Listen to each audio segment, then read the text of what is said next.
प्रभू येशूच्या नावामध्ये सर्वांना सलाम. परमेश्वर देव चांगला आहे आणि आजही त्याची दया त्याने आपल्यावर विपुल अशी केलेली आहे आणि त्याच्या दयेने कृपेने देवाच्या वचनामधून आपण मरणाने चिंतन करणार आहोत. आणि आजचा जो मन्नाचा शास्त्र भाग आहे मार्क शुभवर्तमान अध्याय 10 वचन 46 पासून तर 52 पर्यंत वचन आपण बघणार आहोत. ते आपण वाचणार नाही, आपला परिचयाचा शास्त्र भाग आहे आणि म्हणून वेळेअभावी आपण डायरेक्टच त्याच्यामधून मनन आणि चिंतन करणार आहोत. आणि या ठिकाणी आपण जो आंधळा बारतिमेय आहे त्याच्या जीवनामधून या शास्त्र भागामधून प्रभूने जे कार्य केलेलं आहे ते पाहायचं आहे आणि ते जाणून घेण्याचा प्रयत्न करायचा आहे की प्रभू या शास्त्र भागामधून आम्हाला काय शिकवतो. कारण देवाचं प्रत्येक वचन जे ईश्वर प्रेरित आहे ते आम्हाला बोध शिक्षण देते, मार्गदर्शन करते आणि आध्यात्मिक जीवन जगण्यासाठी सहाय्य देखील करते. आणि म्हणून या ठिकाणी जो शास्त्र भाग आहे तो पाहत असताना आपल्याला बघायचं आहे की आपली मागणी कशी असली पाहिजे, आपलं जी विनंती आहे ती कशी असली पाहिजे, हे फार महत्वाचं आहे. आणि यासाठी देवाच्या वचनामधून आपण समजून घेण्याचा प्रयत्न करूया. या ठिकाणी अनेक विषय आपल्याला आढळतील, पाहायला मिळतील, परंतु ज्या गोष्टी आज प्रभू आपल्यासमोर मांडण्याचा प्रयत्न करेल नक्कीच तुम्हाला आणि मला देखील प्रभू आशीर्वादित करेल. आणि म्हणून 10व्या अध्यायाच्या 46 वचनामध्ये असं म्हटलेलं आहे की नंतर ते यरीहोस आले. मग तो त्याचे शिष्य व मोठा लोकसमुदाय यरीहो सोडून जात असता तिमयाचा मुलगा बारतिमेय हा आंधळा भिकारी वाटेवर बसला होता. आता या ठिकाणी आम्हाला येशू ख्रिस्त, एक मोठा समुदाय, त्याचे शिष्य पाहायला मिळतात आणि यरीहो येथून ते आता बाहेर जात आहे. आणि बाहेर जात असताना एका वाटेवर बारतिमेय हा आंधळा भिकारी त्या ठिकाणी बसलेला आहे. आता या जगामध्ये आम्हाला बघायचं आहे की जेव्हा आपली परिस्थिती कशी असते किंवा आपल्या परिस्थितीवर एखाद्या प्रकारचं संकट असतं किंवा आपल्या परिस्थितीमुळे आपण अशा परिस्थितीमध्ये पडून असतो की जिथे आम्हाला कोणत्याही प्रकारची आशा राहत नाही. आणि जेव्हा आम्हाला आशा राहत नाही त्यावेळेला अशी एक वेळ आमच्या जीवनामध्ये येत असते की त्या वेळेचा आम्ही सदुपयोग करायला शिकायला पाहिजे. आता बारतिमेय विषयी जर तुम्ही विचार केला तर तो भीक मागणारा व्यक्ती आहे, कारण तो आंधळा आहे. त्याच्या या परिस्थितीमुळे तो भीक मागतो आहे, परंतु त्याच्या जीवनामध्ये ही चालून आलेली जी वेळ आहे याचा सदुपयोग त्यांनी कसा केला, कसं त्याच्या जीवनामध्ये त्यांनी प्रभूकडे पाहिलं. जरी तो शारीरिकदृष्ट्या आंधळा आहे परंतु कसं तो प्रभूला ओळखतो आणि कसं तो प्रभूला हाक मारतो हे खरंच समजून घेण्यासारखं आहे आणि आपल्या जीवनामध्ये ते लागू करण्यासारखं आहे. कारण हा जरी आंधळा आहे तरी तो प्रभूला हाक मारतो, त्याला समजलं काही गोष्टी. आणि म्हणून तुमच्या आमच्या जीवनामध्ये देखील ज्यावेळेस प्रभू यशाया संदेष्टाच्या द्वारे 55 अध्याय वचन 6 मध्ये म्हणतो की तो जवळ आहे तोवरच त्याचा धावा करा. म्हणजे धावा करणं आणि कोणाकडे करणं, आणि ते जेव्हा आम्ही करतो तर जो उत्तर देणारा परमेश्वर आहे त्याविषयी आम्हाला शिकायला मिळतं. आता या ठिकाणी आम्ही पाहतो की तो जवळ आहे तोच त्याचा धावा करा असं यशाया संदेष्टा देखील म्हणतो. आणि तो कशा संदर्भामध्ये म्हणतो की परमेश्वर प्राप्तीचा काळ आहे तोवर त्याला शोधा असं म्हणून तो म्हणतो. आणि म्हणून या ठिकाणी जो आंधळा म्हणून त्याची परिस्थिती या ठिकाणी मांडलेली आहे ती आपली परिस्थिती जाणून तो आहे आणि त्याची परिस्थिती त्याला या ठिकाणी समजलेली आहे. आणि प्रभू एक अशा परिस्थितीमध्ये असलेल्या प्रत्येक व्यक्तीला एक आव्हान करतो, एक पाचारण करतो किंवा एक त्यांना बोलवण्यासाठी ती प्रेरणा देतो. आणि म्हणून मत्तई 11:28 मध्ये तो शिकवतो की अहो कष्टी व भाराक्रांत जन हो, तुम्ही सर्व माझ्याकडे या म्हणजे मी तुम्हाला विसावा देईन. प्रभूला हाक मारणं आणि प्रभूकडे येणं. आता तुम्ही कशामुळे, कोणत्या परिस्थितीमध्ये तुमचं जीवन जे आहे त्याच्यामध्ये तुम्ही दबलेले आहात, तुमच्यामध्ये जीवनामध्ये अडखळण आहे, तर बार्थिलमयच्या जीवनामध्ये अंधत्वही त्याचं अडखळण आहे. परंतु इतर लोकांकडे जसं त्यांनी मागणी केली असेल उदरनिर्वाहासाठी, तशी मागणी तो या ठिकाणी करत नाही आहे.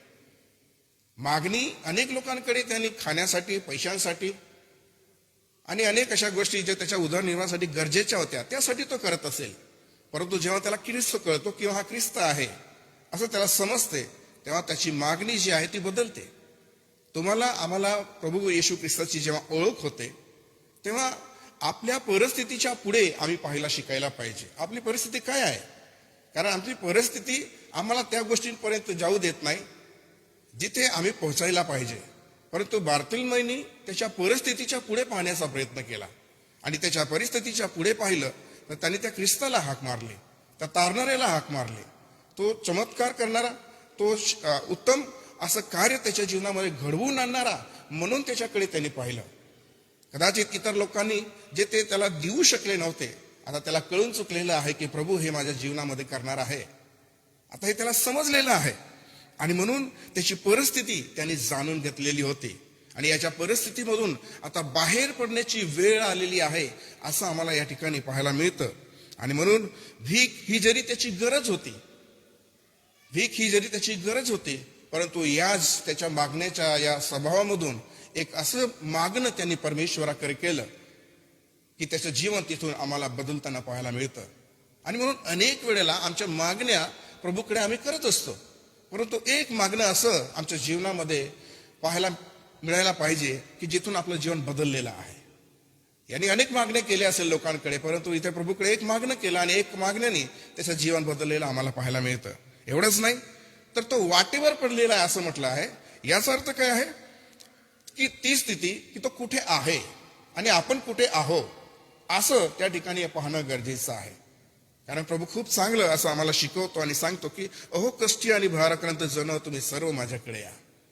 जर या जगामध्ये राहत असताना, विश्वाची जीवन जगत असताना अनेक वेळेला अशा स्थितीमध्ये आपण असतो की दडपणशाहीमध्ये आपण असतो. विश्वासाचं जीवन जगत असताना देखील अपयश आम्हाला जाणवायला लागतं, अनेक वेळेला दुःखी होऊन जात असतो आणि आध्यात्मिक जीवनामध्ये विशेष करून आम्हाला असं वाटायला लागतं की मी कुठेतरी अजून उन्हा आहे. आणि प्रभू नक्कीच जेव्हा आम्ही या गोष्टी लक्षात घेऊन प्रार्थना करतो तेव्हा प्रभू त्याचं उत्तर देत असतो. आणि तीच गोष्ट आहे जी पुढे जाऊन आम्हाला पाहायला मिळते.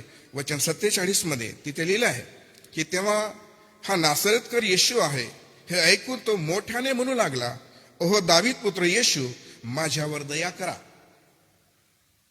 अतिशय सुंदर या ठिकाणी आम्हाला पाहायला मिळतं.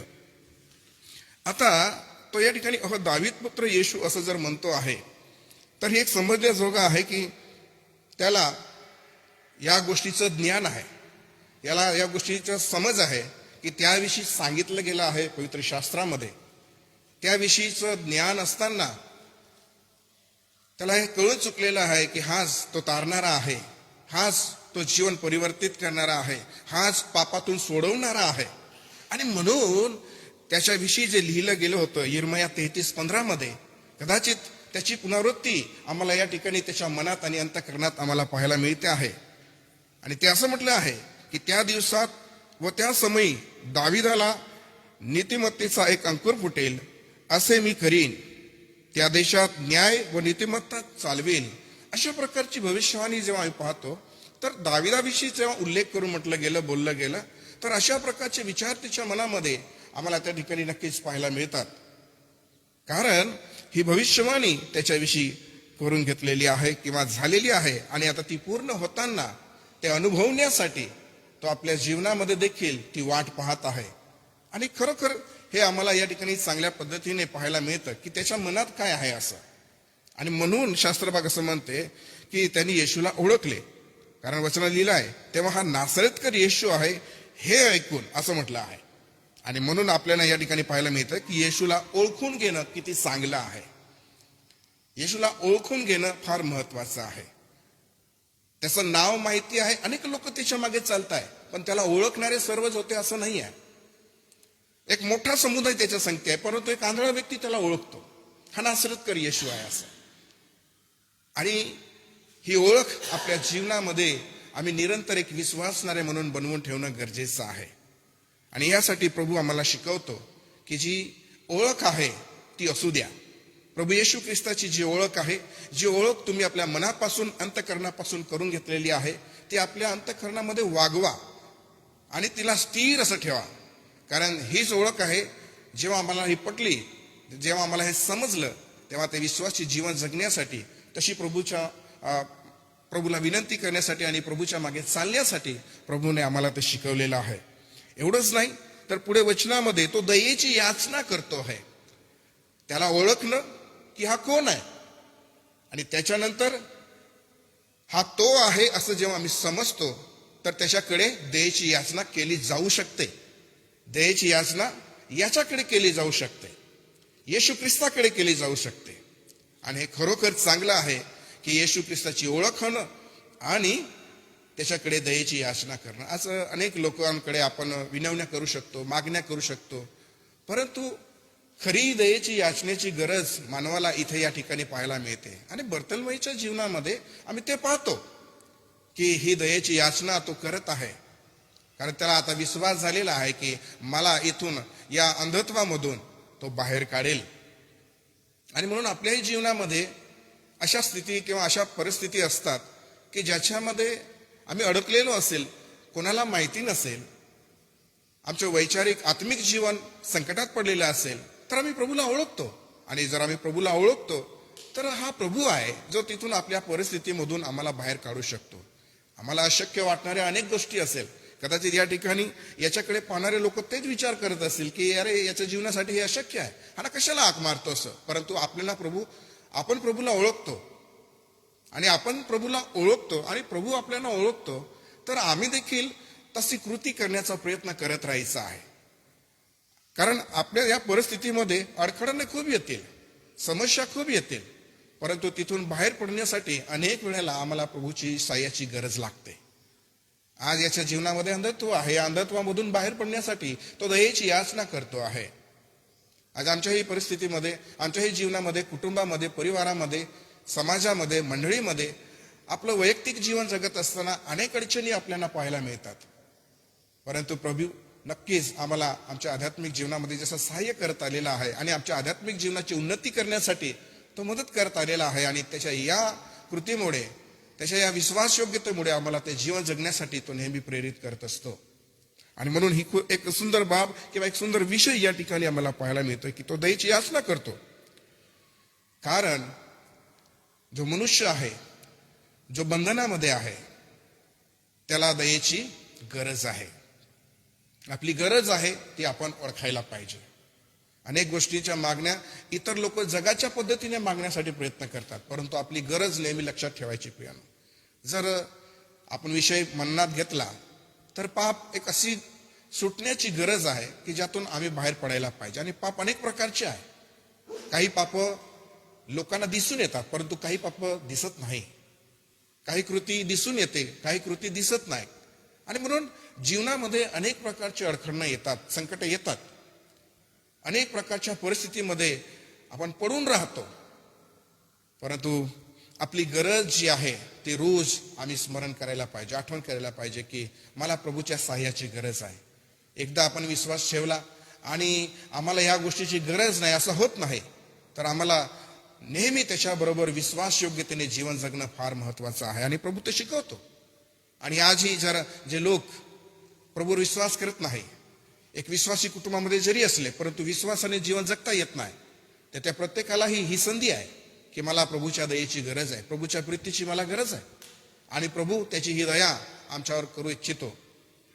कारण त्यांनी आमच्या जीवनामध्ये अद्भुत कार्य करण्यासाठी जे कार्य त्यांनी केलेलं आहे त्याचा अनुभव अनेक विश्वासणाऱ्यांनी घेतलेला आहे. परंतु आज अशा लोकांनाही तो आव्हान करतो की जे आज दडपणामध्ये आहे, संकटामध्ये आहे आणि एखाद्या अवस्थेमध्ये पडून आहे की त्यांना गरज आहे प्रभूची, तर त्यांनी प्रभूकडे वळावं. कारण प्रभू हा दया करणारा आहे आणि हे त्याला ठाऊक होतं. म्हणून तो म्हणतो की प्रभू माझ्यावर दया करा.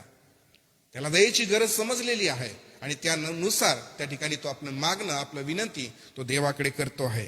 आणि म्हणून वचनामध्ये पुढे तो म्हणतो आहे की तेव्हा त्याने गप्प राहावे म्हणून अनेकांनी त्याला धमकावले, पण तो अधिकच ओरडू लागला, ओहो दाविदाचे पुत्र, माझ्यावर दया करा. बघा, जगामध्ये अनेक वेळेला आपण विनंती करतो, धावा करतो, त्या वेळेला अडखळणं येतील. आपल्या अडखळणामध्ये अनेक वेळेला आपण पाहतो की आपलं आजूबाजूचं जे वातावरण आहे, आजूबाजूची जी परिस्थिती आहे, ती आम्हाला आमच्या धावेमध्ये अडखळण निर्माण करत असतात. आता याही ठिकाणी आम्ही पाहतो की अनेकांनी त्याला धमकावलं असं म्हटलेलं आहे.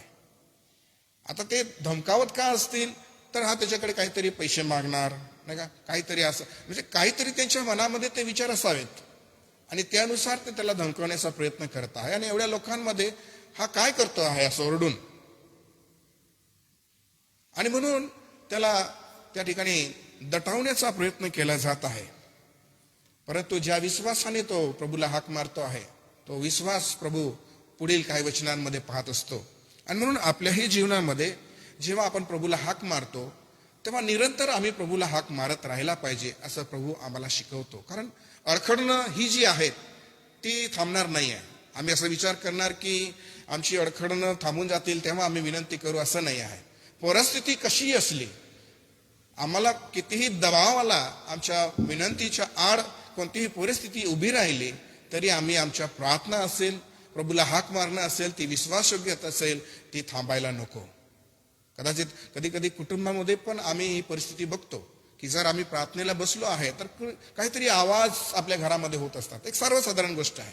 लेकरं असेल तर लेकरं आवाज करतात. आणि म्हणून आपण जी शांतता हवी असते, जो प्रभूचा सहवास हवा असतो, कधी कधी तो अनुभवायला येत नाही. एकांतवास आपण म्हणतो की नाही, त्या एकांतवासामध्ये आपण प्रभूच्या अधिक जवळ जाण्याचा प्रयत्न करतो, परंतु काही अडखळणं असे निर्माण होतात की जे आपल्या धावेमध्ये, आपल्या विनंतीमध्ये, आपल्या प्रार्थनेमध्ये त्या ठिकाणी व्यत्यय निर्माण करतात.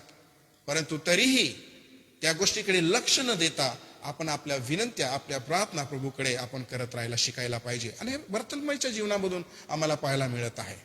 आणि याच ठिकाणी आम्हाला पाहायला मिळतं की तो प्रार्थना अधिक आणि अधिक करत आहे, अधिक आणि अधिक ती धावा करत आहे. प्रियांनो, आपल्या प्रार्थना जी आहे, कोणती एक प्रार्थना जी योग्य आहे, जी महत्वाची आहे, तिला निरंतर करत राहणं गरजेचं आहे.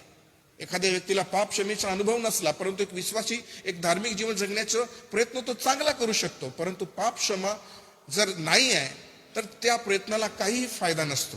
तसंच आम्ही या ठिकाणी हे लक्ष समजून घ्यायचं आहे की मला जर त्या बंधनातून सुटायचं आहे, एखाद्या पापामधून बाहेर पडायचं आहे, आध्यात्मिक अपयशामधून बाहेर पडायचं आहे, तर मला त्या गोष्टीसाठी निरंतर प्रार्थना करावा लागेल.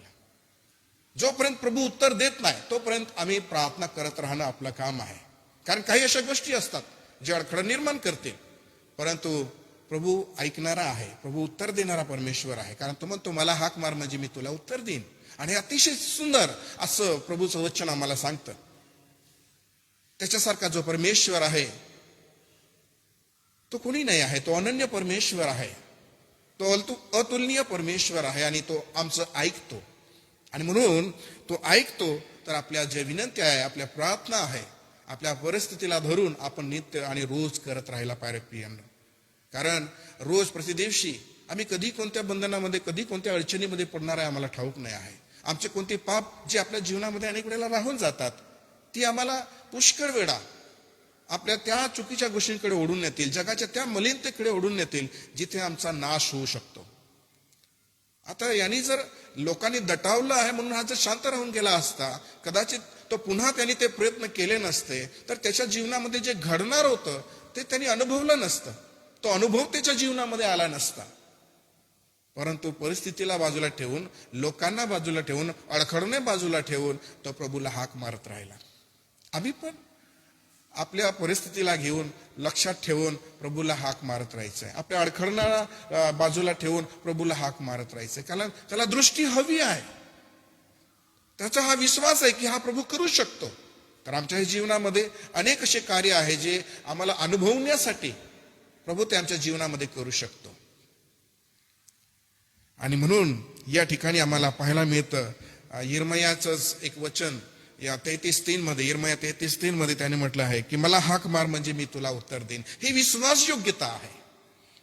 प्रभूची ही विश्वासयोग्यता आहे जो या ठिकाणी आम्ही बर्थलमयच्या जीवनामध्ये बघायला मिळते, की मला हाक मार म्हणजे मी तुला उत्तर देईन. कदाचित अशा काही गोष्टी त्याच्या मनात आहे की या प्रभूला मी हाक मारेल, नाहीस का, नासरतकर येशूला मी हाक मारेल तर हा मला उत्तर देईन. हा जगामध्ये येण्याचा जो उद्देश आहे त्याच्या दाविदाचा विषयी लक्षात घेऊन तो बोलतो आहे. तर त्याला हा विश्वास आहे की हाच तो आहे जो मनुष्याचं तारण करणार आहे, मनुष्याला सोडवणार आहे. आणि त्याला हाही भरोसा आहे की माझं जरी अंधत्व आहे परंतु या अंधत्वामधून देखील प्रभू मला इथून बाहेर काढेल असं. आणि म्हणून आम्ही या ठिकाणी पाहतो आहे की मला हाक मार म्हणजे मी तुला उत्तर देईन. तर अशी जी विश्वासयोग्यता आहे ती अशा गोष्टीला लक्षात घेऊन आम्ही त्याला हाक मारत राहायला पाहिजे. कारण प्रभू म्हणतो ना, मला हाक मार म्हणजे मी तुला उत्तर देईन. आणि प्रभूला हाक मारणारे आवडतात. हो, जर आम्ही त्याला हाक मारतो तर ते त्याला आवडतं. अनेक लोक त्याच्या मागे काही खायला मिळतं म्हणून चालायचे. म्हणून प्रभू एका ठिकाणी म्हणतो नाही का की तुम्ही माझा शोध भाकरी खाऊन तृप्त झाला म्हणून करताय असं.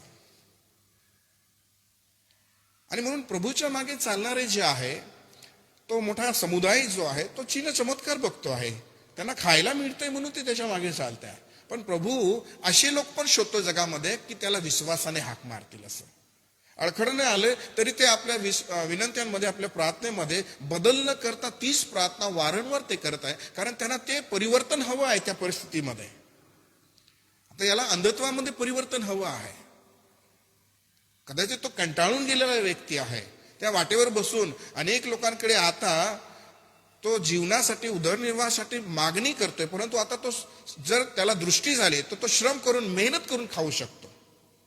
किती चांगला आम्हाला या ठिकाणी या गोष्टी पाहायला मिळतात. आणि म्हणून प्रियांनो, आपण आपली जी प्रार्थना आहे ती निरंतर करत राहायचं आहे. आणि एक विशेष गोष्ट या ठिकाणी आम्हाला पाहायला मिळते ती ही की ते म्हटलं 49 मध्ये, तेव्हा येशू थांबून म्हणाला, त्याला बोलवा. मग ते त्या आंधळ्याला बोलावून म्हणाले, धीर धर, उठ, तो तुला बोलवत आहे.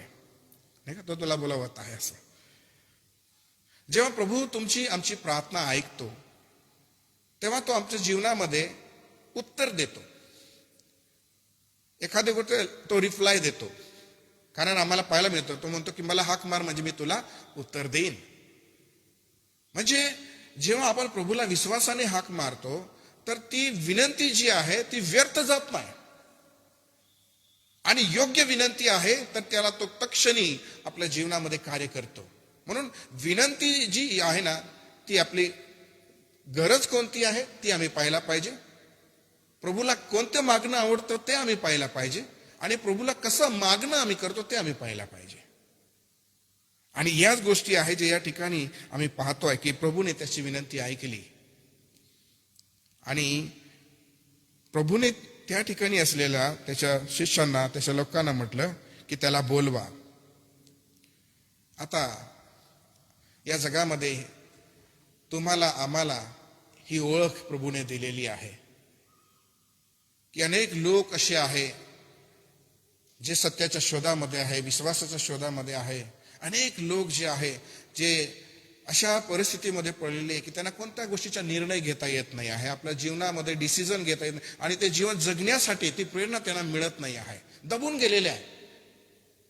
परंतु तरीही त्यांच्या विनंत्या प्रभूपर्यंत पोहोचतात. आणि मग प्रभू काय करतो, तो तुमचा आमच्या विश्वास नेण्याचा उपयोग करतो आणि म्हणतो की त्याला बोलवा. आपलं काम आहे की त्याच्यापर्यंत पोहोचणं. कारण प्रभू काय म्हणतो, पीक पुष्कळ आहे, काम करी थोडे आहे. पीक पुष्कळ आहे, काम करी थोडे आहे. पीक तयार आहे असं म्हटलेलं आहे. कापणीची वेळ आलेली आहे असं आम्हाला पाहायला मिळतं. आणि जेव्हा प्रभू त्याचे लोक पाठवतो, त्याला बोलवायला पाठवतो, तर आम्ही या ठिकाणी हे पाहू शकतो की प्रभूचा संदेश जे घेऊन येणारे आहे त्याचं ऐकायला शिकायला पाहिजे. विश्वासणारे असो व ज्यांच्या जीवनामध्ये काही अशी स्थिती आहे ज्याच्यामध्ये ते पडून आहे आणि त्यांना असं वाटतंय की मला आता इथून बाहेर पडायचं आहे, तर प्रभू तुमचा आमचा उपयोग करतो त्या लोकांपर्यंत पोहोचण्यासाठी. आणि याच्यापर्यंत पोहोचण्यासाठी पण आम्ही पाहतोय की त्यांना पाठवलं, त्याला घेऊन या असं, त्याला बोलवा असं म्हटलं आहे. आणि म्हणून आपण हे या गोष्टी लक्षात ठेवायचं आहे प्रियांनो, की प्रभू सर्वांना बोलवतो आणि तो त्या अधिकाराने ते कामही सोपतो, ती जबाबदारीही देतो की त्यांना बोलवा असं. कधी कधी जीवनामध्ये ही वेळ येईल आपल्या की प्रभू तुमचा आमचा उपयोग करेल. फक्त एक पाळक वर्ग आहे म्हणून नाही, तर एक विश्वासणारे म्हणून देखील देव कोणाचाही उपयोग करू शकतो की त्याला बोलवा असं. आणि म्हणून ही जी सेवा आहे प्रभू जर आमच्या जीवनामधून घेऊन इच्छितो आहे तर आम्ही ती करायला पाहिजे. कारण लोकांना गरज आहे प्रभू येशू ख्रिस्ताची, त्याच्या दयेची गरज आहे, लोकांना परिवर्तनाची गरज आहे, लोकांना तारणाची गरज आहे. असंख्य लोक आहे, करोडो लोक आहे, अगणित लोक आहे जे नाश होत आहे. परंतु हे जे तयार झालेलं पीक आहे याला आपल्याला कापणीमध्ये परिवर्तित करायचं आहे, तर काम करी पाहिजे आहे आम्हाला. आणि प्रभू जर ही जबाबदारी घेऊन, हे काम लक्षात घेऊन तुमचा आमचा उपयोग करू इच्छितो, तर आम्ही या ठिकाणी पाहायचं आहे की त्याला या ठिकाणी बोलवायला पाठवलं, ते त्याला घेऊन आले असं. तर घेऊन येणं हा एक भाग या ठिकाणी दिसतो आहे. कारण तो अंध आहे, ज्याला दिसत नाही त्याला घेऊन येणं फार महत्वाचं आहे प्रियांनो. जरी तो हाक मारतोय पण तो प्रभू कुठे आहे हे त्याला माहिती नाही. तो समुदाय मोठा आहे, हे जग जे आहे फार मोठं आहे आणि अनेक लोक आहे असे आंधळ्यासारखे झालेले आहे. आत्मिक अंधत्व त्यांच्या डोळ्यांवर आलेलं आहे, त्यांना दिसत नाही, कळत नाही आहे त्यांना. कदाचित त्यांच्या कानावर हे शब्द असतील प्रभूविषयी, त्यांना सुवार्तेविषयी त्यांनी ऐकलं असेल, तेही जाणून असतील, परंतु तिथपर्यंत पोहोचण्यासाठी त्यांना घेऊन येणारे पाहिजे, डोळस लोक पाहिजे, ज्यांचे नेत्र उघडलेले आहे, जे आत्मिक दृष्टीने पाहू शकतात असे लोक पाहिजे आहे. आणि प्रभू ही अपेक्षा करतो की त्याला घेऊन या असं. तर तुमच्या आमच्या जीवनामध्ये देखील असं कार्य प्रभू करेल. हा एक भाग आहे, थोडक्यात मी तो सांगण्याचा प्रयत्न तुम्हाला केलेला आहे. आणि पुढे मग तो म्हणतो आहे, तेव्हा तो आपले वस्त्र टाकून उठला व येशूकडे आला असं म्हटलेलं आहे. हे अतिशय मजेदार आणि चांगलं असं विचार करण्यासारख्या गोष्टी आहे. तो आपले वस्त्र टाकून उठला असं म्हटलेलं आहे. आता हे काय सिंबॉलिक करत आहे, कोणत्या गोष्टीकडे हे लक्ष केंद्रित करण्याचा प्रयत्न केला जात आहे? लेखकाला काय म्हणायचं या ठिकाणी की तो आपले वस्त्र टाकून उठला असं? तुम्ही बघा, आपण एखादा भिकारी जरी असेल ना, तो कधी आपलं वस्त्र टाकत नाही. तो सगळंच आपलं सर्व काही उचलतो आणि मग चालायला लागतो. आपण वाटेवर, रस्त्यावर, चौकामध्ये, कुठेतरी बाजारामध्ये आपण लोकांना बघितलेलं आहे आणि एक मोठं गाठोड्यासारखं घेऊन ते फिरतात. परंतु एक विशेष गोष्ट या ठिकाणी पाहायला मिळत आहे की तो आपले वस्त्र टाकून उठला असं आम्हाला या ठिकाणी पाहायला मिळत आहे. आणि हे आम्हाला प्रेरित करतंय, हे आम्हाला वचन शिकवत आहे की आपले पूर्वीचे आचार, आपले विचार, आपली वागणूक, आपली कृती, आपला जुना स्वभाव जेव्हा प्रभू बोलवतो तेव्हा आम्ही टाकून द्यायला शिकायला पाहिजे. प्रभू जेव्हा आम्हाला उत्तर देतो ना, तेव्हा आम्ही काही गोष्टी सोडायला शिकायला पाहिजे. आणि अतिशय सुंदर देव या ठिकाणी आम्हाला शिकवतो आहे की त्यांनी उत्तर दिलं आहे, तो बोलवत आहे, समजलं आहे, आम्हाला कळलेलं आहे की प्रभूने मला बोलवलं आहे. तर आम्ही त्याच्याकडे जाण्या अगोदर आमच्या मनाची तयारी करून घ्यायची आहे आणि आम्ही आमचं जे जुनं जे आहे ते सोडून देण्याचा प्रयत्न करायचा आहे. पुष्कळ वेळा प्रभूच्या सहवासामध्ये आम्ही येतो, परंतु आमच्या जुन्या स्वभावाला संगती घेऊन येतो. चमत्काराची अपेक्षा आपण करतो, देवाने आमच्या जीवनामध्ये कार्य करावं असं आम्हाला वाटतं, परंतु आम्ही तो जुना स्वभाव सोडायला तयार नसतो. आणि त्याच्यामुळे काय होतं, प्रभूचा तो अनुभव आम्हाला घेता येत नाही, ती विश्वासयोग्यता आम्हाला अनुभवता येत नाही. आणि हे या ठिकाणी प्रभू आम्हाला ते शिकवतंय की तुमचा जुना स्वभाव जो असतो ना, तुम्ही टाकून द्यायचा आहे. आणि म्हणून कधी कधी आपण जेव्हा कधी आम्ही एकत्र येतो, प्रार्थना करतो, कुटुंबामध्ये असेल, प्रभूच्या सहवासामध्ये असेल, रविवारच्या भक्तीमध्ये असेल, जेव्हा जेव्हा प्रभू आम्हाला बोलवतो तेव्हा प्रत्येक वेळेला आम्ही रिक्त होऊन जायचं आहे, यासाठी की आम्ही भरले जावे, यासाठी की प्रभूने आम्हाला तो अनुभव द्यावा. आणि हाच अनुभव जो आहे हा त्याच्या जीवनामध्ये कामी येतो प्रियांनो. त्याला ठाऊक आहे की हे ओझं आता मी पुन्हा उचलणार नाही आहे. हे अतिशय सुंदर आहे. जे घेऊन तो फिरत होता, आता त्याला माहिती आहे की ज्याच्याकडे जात आहे तो माझं सर्व ओझं काढून टाकणार आहे. त्याला ज्या वस्त्रांमुळे एक भिकारी म्हणून त्याची ओळख झाली असेल, आज ते त्याला सोडून द्यावं लागणार आहे, आज तो टाकून देणार आहे. हे या ठिकाणी आम्ही पाहतो आहे. आणि म्हणून आम्ही त्याचा त्याग करायला पाहिजे, त्या जुन्या गोष्टीचा, ज्याला आपण धरून बसलेलो आहे. असं कारण आपली मागणी योग्य आहे तर आपण जुनं ते सोडायला शिकायलाच पाहिजे. कारण आपली कधी कधी मागणी योग्य असते, परंतु काही सवयी आपण सोडत नाही. आणि म्हणून आपल्याला प्रभूच्या प्रार्थनेचं उत्तराचं खूप विलंब लागतो. प्रभू कशाला उत्तर देत, म्हणजे प्रभू कशाला आम्हाला उत्तर देत नाही आहे असं मग आम्हाला विचारात यायला लागतं. परंतु प्रभू शिकवतो आहे या ठिकाणी की अगोदर ज्या गोष्टी तू धरून ठेवल्या ते सोडून दे, आणि प्रभू लगेच त्या ठिकाणी कार्य करतो. आणि दुसरी गोष्ट आम्हाला या ठिकाणी पाहायला मिळते ती हे की तो येशूकडे आला असं म्हटलं आहे. तर आम्ही येशूकडे यायला पाहिजे. आम्ही येशूकडे यायला पाहिजे.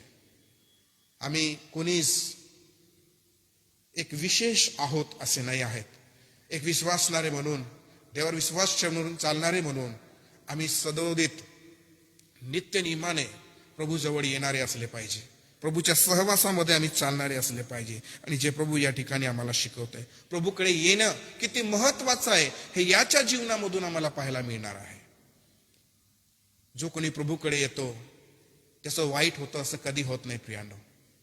प्रभूकडे आल्याने किती चांगला अनुभव तुम्हाला येऊ शकतो हे या ठिकाणी आम्हाला पाहायला मिळतं. आणि स्तोत्रकर्त्याचे ते वचन देखील आम्ही आठवू शकतो, स्मरण करू शकतो की परमेश्वर किती चांगला आहे याचा अनुभव घेऊन पहा. हा त्याच्या ठिकाणी प्रभूकडे आलो. आपण कधी कधी म्हणतो ना, एक संडे मी गेलो नाही तर काय होईल असं, एकदा मी प्रार्थना केली नाही तर काय होईल असं. हो, आम्ही एक मिस केलं ना, कोणती एकच गोष्ट मिस केली तरी आमच्या जीवनातल्या किती मौल्यवान गोष्टी गमवून बसलो अशी ती गोष्ट होऊ शकते, अशी तो प्रसंग, अशी ती वेळ होऊ शकते. आणि म्हणून या ठिकाणी प्रभूकडे येत राहणं, प्रभूच्या सहवासात चालत राहणं हे आम्हाला या ठिकाणी पाहायला मिळतं आहे. आणि मग आम्हाला पाहायला मिळतं येशू त्याला म्हणाला, मी तुझ्यासाठी काय करावे अशी तुझी इच्छा आहे, काय करावे अशी तुझी इच्छा आहे. आंधळा त्याला म्हणाला, गुरुजी मला दृष्टी प्राप्त व्हावी. ही त्याची विनंती आहे. कारण त्याची गरज त्याला माहिती आहे, त्याची परिस्थिती त्याला माहिती आहे. आणि म्हणून या ठिकाणी आम्हाला पाहायला मिळतं की मी तुझ्यासाठी काय करावे अशी तुझी इच्छा आहे. अनेक वेळेला प्रभू आपली इच्छा जाणून घेण्याचा प्रयत्न करतो. त्याला माहिती याला काय हवं आहे असं, तो जाणतो की याला कोणत्या गोष्टीची गरज आहे असं. परंतु आम्ही हे लक्षात ठेवायचं आहे की अनेक वेळेला प्रभू आपली इच्छा जाणून घेण्याचा प्रयत्न करतो. त्याला दृष्टी हवी आहे हे प्रभूला माहिती आहे, परंतु तो दृष्टीच्या ऐवजी अजून दुसरं काही मागतोय का हे पण महत्वाचं आहे. आणि प्रभू तसंच आमच्या ही जीवनामध्ये त्याची गरज जी आहे तो जाणून घेण्याचा प्रयत्न करतो. म्हणून आपण जेव्हा प्रभू आम्हाला असं सांगतो, असं विचारतो किंवा असा अनुभव आम्हाला देतो, तर एक विश्वासणारे म्हणून आम्ही त्याची आपली जी इच्छा आहे ती योग्य पद्धतीने मांडण्याचा प्रयत्न करायचा आहे. कारण प्रभू आपली इच्छा नेहमी जाणून घेण्याचा प्रयत्न करत असतो. आणि प्रभूची इच्छा काय आहे आम्ही जगामध्ये पाहतो तर कोणाचा नाश व्हावे अशी त्याची इच्छा नाही आहे. ह्या गोष्टी लक्षात येतात जेव्हा प्रभूच्या विषयी आम्ही विचार करतो. तेव्हा देवाची इच्छा कधीच नाही की कोणाचा नाश व्हावा. तसंच आपली इच्छा काय असली पाहिजे आम्ही लक्षात घ्यायला पाहिजे. आणि मग तो म्हणतो की मला दृष्टी प्राप्त व्हावी, ही त्याची योग्य मागणी आहे त्याच्या जीवनामध्ये, ही त्याची योग्य विनंती आहे की प्रभू त्याच्या जीवनामध्ये हे कार्य करतो आहे. असं का त्यांनी पैसे मागितले नसतील प्रियांनो, का त्यांनी धन दौलत मागितले नसेल, त्याने अशा गोष्टी मागू शकला असता की त्याला पुन्हा भीक मागावी लागली नसती, प्रॉपर्टी मागू शकला असता तो, परंतु त्याने ते मागितलं नाही. जशी समरोनी स्त्री म्हणते नाही का की मला पुन्हा पाणी भरायला यावं लागणार नाही, असं पाणी मला देऊन दे, मला पुन्हा भीक मागावं लागणार नाही, असं धन दौलत मला देऊन दे. पण ती सुख सुविधा त्यांनी मागितली नाही. त्यांनी मला दृष्टी हवी असं मागणी, अशी विनंती त्यांनी केली. आणि जेव्हा आपण योग्य मागणी परमेश्वराकडे करतो, योग्य विनंती प्रभूकडे करतो, प्रभू त्याचं उत्तर त्या ठिकाणी देत असतो. कारण ख्रिस्तावर त्याचा मागणीनुसार विश्वास दिसतो. या ठिकाणी काय दिसतं आहे, तो जी मागणी करतो आहे त्यानुसार त्याचा विश्वास आहे त्याच्यावर. आम्ही जेव्हा प्रार्थना करतो तेव्हा विश्वासाने प्रार्थना करा असं शिकवलं गेलं आहे. असं शास्त्र आम्हाला शिकवतं की तुम्ही जे काय मागता ते विश्वासाने करा. नुसतं एक व्यर्थ बडबड नाही आहे, तर एक योग्य मागणीला विश्वासाने मागणं आहे. आणि या सगळ्या गोष्टी तुम्ही एका बाजूला ठेवा. आणि या ठिकाणी जी विश्वासाची क्रिया आहे ती प्रभू पाहतो आहे, तो विश्वास करत आहे असं शास्त्र आतापर्यंत लिहिलं नाही आहे. परंतु प्रभूने ते पाहिलं आहे आणि पुढच्या वचनामध्ये ते म्हटलं आहे, येशू त्याला म्हणाला की ज्या तुझ्या विश्वासाने तुला बरे केलं आहे. हे आहे जे प्रभू पाहतो. मागणी तो विश्वासाने करतोय, परंतु प्रभूने त्याच्या जीवनामध्ये पाहिलं की हा विश्वासाने मागणी करतोय असं. आणि हे प्रभू पाहतो. प्रियांनो, अनेक वेळेला आपल्या मागण्या खूप असतात, परंतु त्याला जोड नाही आहे, विश्वासाची जोड नसते. परंतु विश्वास असणं फार महत्वाचं आहे. आणि म्हणून प्रभू येशूने त्याचा विश्वास पाहिला आणि प्रभू विश्वासामुळे त्याच्याशी बोलतो. प्रभू विश्वास पाहतो आणि त्याच्या विश्वासामुळे त्याला उत्तर देतो आहे. आणि प्रभू आपल्या विश्वासाला सामर्थ्य देतो. काय करतो? सामर्थ्य देतो. याच्या जीवनामध्ये याच्या विश्वासाला प्रभूने ते बळ दिलं, ते सामर्थ्य दिलं की त्याला दृष्टी प्राप्त झाली. कारण या ठिकाणी तेच म्हटलं आहे, तेव्हा लगेचच त्याला दृष्टी आली असं म्हटलेलं आहे. लगेचच म्हणजे आपण विश्वास केला ना, तर त्या विश्वासाला प्रभूचा प्रतिसाद हवा असतो. आणि ते या ठिकाणी आम्हाला पाहायला मिळत आहे. याच्या अगोदर त्याचा विश्वास नव्हता का? होता. परंतु ते पाहिजे होतं जे प्रभूने बघितलं आहे, जे प्रभूला करायचं आहे. कारण आता याचा विश्वास जो आहे तो 100% झालेला आहे, त्यानुसार तो काम करणार आहे. आणि म्हणून आम्ही पण ही गोष्ट लक्षात ठेवायची आहे, जे प्रभू आम्हाला शिकवतो की विश्वास क्रियां वाचून निर्जीव आहे असं प्रभूचं वचन आम्हाला शिकवते.